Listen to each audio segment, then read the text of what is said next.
आळंदीमधल्या एका खाजगी वारकरी शिक्षण संस्थेतून एक धक्कादायक बातमी समोर आली आहे। एका 19 वर्षांच्या तरुणीवरती आळंदीच्या या खाजगी वारकरी शिक्षण संस्थेमध्ये अत्याचार झाल्याची तक्रार 7 जुलैला दाखल करण्यात आली। महिन्याभरापूर्वी या तरुणीचं अहिल्यानगर इथून अपहरण करण्यात आलं। त्यानंतर तिच्यावरती बळजबरी अत्याचार करण्यात आले अशी माहिती आता देण्यात येते।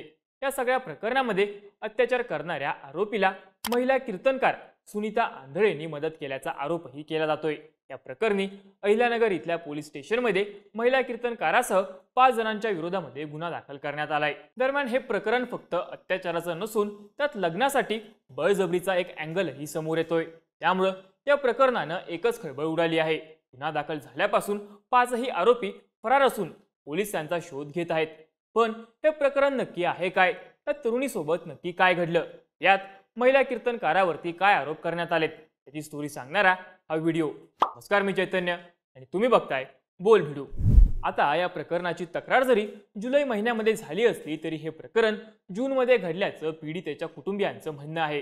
पीडितेने दिलेल्या तक्रारीनुसार 2 जूनला पीडित तरुणी संध्याकाळी 6च्या सुमारास अहिल्यानगर इथल्या शेवगाव इथं तिच्या घरात एकटी होती। तेव्हा त्यांच्याच गावातील जनाबाई आंधळे तिच्या घरी आली। माझं जरा शेतात काम आहे, माझ्यासोबत कोणी नाही, तू माझ्यासोबत येतेस का? माझं शेतातलं काम संपून आपण लगेच घरी येऊ, असं जनाबाई आंधळे त्या तरुणीला म्हणाली। जनाबाई आंधळे आणि तरुणीच्या घरच्यांचं एकमेकांच्या घरी येणं जाणं होतं, त्यामुळं ओळख असल्यामुळं तरुणी जनाबाई सोबत जायला तयार झाली। दोघी जेव्हा शेतात जात होत्या तेव्हा वाटेत एका काळ्या रंगाची एर्टिगा गाडी उभी होती। जनाबाईनं शेतात जाणाऱ्या रस्त्याऐवजी तरुणीला गाडीच्या दिशेनं नेलं। तेव्हा जनाबाई आंधळेचा मुलगा अण्णासाहेब आंधळे, प्रवीण आंधळे आणि ड्रायव्हर हे तिघं गाडीतून बाहेर आले। या तिघांनी आणि जनाबाईनं तरुणीला बळजबरीनं गाडीमध्ये बसवलं। जेव्हा तरुणी आरडाओरडा करायला लागली तेव्हा त्यांनी तिचं तोंड दाबून ठेवत तिला दम भरला। पुढे गेल्यावरती जनाबाई आंधळे गाडीतून उतरली।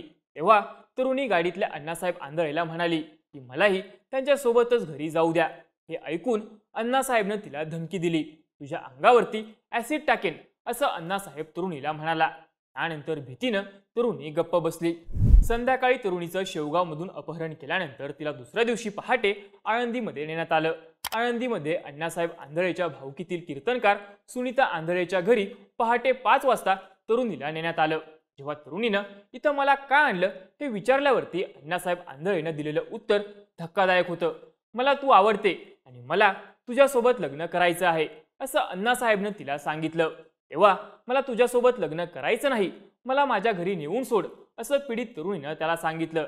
त्यावरती अण्णासाहेब आंधळेनं तिला तू कसं लग्न करत नाहीस ते बघतोच, असं म्हणत धमकी दिली। यानंतर जेव्हा तरुणी पुन्हा आरडाओरडा करायला लागली तेव्हा सुनीता आंधळेनं वारकरी शिक्षण संस्थेच्या एका खोलीमध्ये तिला डांबून ठेवलं। त्याच खोलीमध्ये तरुणीवरती वारंवार अत्याचार करण्यात आला आणि तिला लग्नासाठी धमकवण्यात सुद्धा आलं। अण्णासाहेब आंधळे जेव्हा या खोलीतून बाहेर गेला तेव्हा तरुणीनं खोलीत असलेल्या मोबाईलवरून 112 नंबरला फोन केला आणि पोलिसांना तिचं अपहरण झाल्याची माहिती दिली। तरुणीच्या फोन नंतर लगेच 8 वाजता आळंदी पोलीस घटनास्थळी पोहोचले। नंतर पीडित तरुणी अण्णासाहेब आंधळे, प्रवीण आंधळे, ड्रायव्हर आणि सुनीता आंधळे, अभिमन्यू आंधळे या 5 जणांना पोलीस स्टेशनमध्ये नेण्यात आलं। आता इथे प्रश्न पडतो की जर तरुणीने दुसऱ्याच दिवशी पोलिसांना सगळं काही सांगितलं होतं तर एका महिन्यानं तिने पुन्हा तक्रार का दाखल केली? तर तरुणीनं दिलेल्या तक्रारीनुसार 3 जूनला जेव्हा आळंदी पोलीस घटनास्थळी आले तेव्हा आरोपींनी तिच्यावरती दबाव टाकला, तिला वेगवेगळ्या धमक्या दिल्या। त्यामुळे पोलीस स्टेशनमध्ये गेल्यावरती तरुणीनं आपली तक्रार मागे घेतली आणि मला घरी नेऊन सोडण्याची विनंती पोलिसांकडे केली। थोड्याच वेळात तिचे वडील आणि काका तिला घ्यायला आळंदी पोलीस स्टेशनमध्ये आले आणि तरुणीला शेवगावच्या घरी पुन्हा एकदा घेऊन गेले। तरुणीनं दिलेल्या फिर्यादीनुसार ती खूप घाबरली होती। अण्णासाहेब आंधळेनं दिलेल्या धमकीच्या भीतीपोटी तिनं वडिलांना तिच्यासोबत काय झालं हे त्यावेळी सांगितलं नाही। पण त्यानंतर एका महिन्याने 7 जुलैला तरुणीनं तिचं अपहरण करत तिच्यावरती अत्याचार झाल्याचं वडिलांना सांगितलं। तरुणीनं हा सगळा प्रकार सांगितल्यानंतर तिचे वडील तिला घेऊन शेवगाव पोलीस स्टेशनमध्ये दाखल झाले आणि अण्णासाहेब आंधळे, सुनीता आंधळे, तिचा नवरा अभिमन्यू आंधळे, प्रवीण आंधळे आणि ड्रायव्हर या 5 जणांच्या विरोधामध्ये त्यांनी तक्रार दाखल केली। या 5ही जणांच्या विरोधामध्ये भारतीय न्याय संहितेच्या कलम 64, कलम 127(2), कलम 87, कलम 3(5) अंतर्गत गुन्हा दाखल करण्यात आलाय। हे 5ही आरोपी सध्या फरार आहेत। मुलीवर झालेल्या या अत्याचार प्रकरणामध्ये कीर्तनकार महिलेचा असलेला सहभाग, वारकरी शिक्षण संस्थेतच तिच्यावरती अत्याचार झाल्याचे आरोप, या सगळ्यामुळे या प्रकरणाची माध्यमांमध्ये चर्चा होऊ लागली. आळंदीच्या वारकरी शिक्षण संस्थेवरती पुन्हा एकदा सवाल उपस्थित केले जाऊ लागले. काही महिन्यांपूर्वी आळंदीच्या एका खासगी शिक्षण संस्थेमध्ये शिकायला आलेल्या मुलांचं लैंगिक शोषण झाल्याची बातमी आली होती. आता या प्रकरणामध्ये कीर्तनकार महिलेचा सहभाग असल्यामुळे मोठं आश्चर्य व्यक्त करण्यात येतंय. ज्या वारकरी शिक्षण संस्थेमध्ये तरुणीवरती अत्याचार झाला, ज्या महिला कीर्तनकार आणि तिच्या नवऱ्यावरती गुन्हा दाखल झालाय, ते दोघंही सध्या फरार आहेत.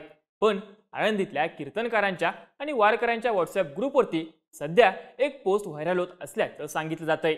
आरोपी कीर्तनकार सुनीता आंधळेंच्या नावानं ही पोस्ट आहे, ज्यामध्ये माझ्यावर आणि वारकरी संप्रदायावरती खोटे आरोप करून बदनाम करण्याचं हे षडयंत्र सुरू असल्याचं सांगण्यात आलंय. 3 जूनला सकाळी 7:55 माझ्या संस्थेच्या गेटवरती एक व्यक्ती आला. त्याच्यासोबत एक युवती आणि ड्रायव्हर होता. त्यांनी मला सांगितलं की ते गावातून पळून आले असून आज आळंदीमध्ये लग्न करणार आहेत. त्यांचं म्हणणं ऐकून मी 112 वरती फोन करत याबद्दल पोलिसांना कळवलं. पण त्यानंतर 7 जुलैला तरुणीनं पोलिसांमध्ये तिच्यावरती अत्याचार झाल्याची तक्रार दाखल केली. ही संपूर्ण घटना खोटी आहे. या प्रकरणामध्ये माझा कोणताही सहभाग नाही. मी दोषी आढळले तर मी शिक्षा भोगायला तयार आहे. योग्य वेळी समोर येत या प्रकरणाबद्दल मी सगळी माहिती देईल, अशा आशयाची एक पोस्ट महिला कीर्तनकार सुनीता आंधळेंच्या नावानं सध्या व्हायरल होत आहे. या व्हायरल पोस्ट बद्दल अधिकृत अशी कोणतीही माहिती अजून समोर आलेली नाही. पण अहिल्यानगरच्या शेवगावमध्ये राहणाऱ्या तरुणीचं अपहरण करत तिच्यावरती आळंदीमधल्याच वारकरी शिक्षण संस्थेमध्ये अत्याचार झाल्याच्या या बातमीनं मोठी खळबळ उडाली आहे. शेवगाव पोलिसांकडून या प्रकरणामध्ये अधिक तपास सध्या सुरू आहे. सध्या पोलीस या 5ही जणांचा शोध घेत असून त्यांच्या चौकशीमध्ये या प्रकरणाचा उलगडा होणं शक्य होणार आहे. तरुणीनं केलेले आरोप आणि सोशल मीडियावरती महिला कीर्तनकारांच्या नावानं व्हायरल होणारी पोस्ट, यामध्ये सत्य काय हे पाहणं आता महत्त्वाचं असणार आहे.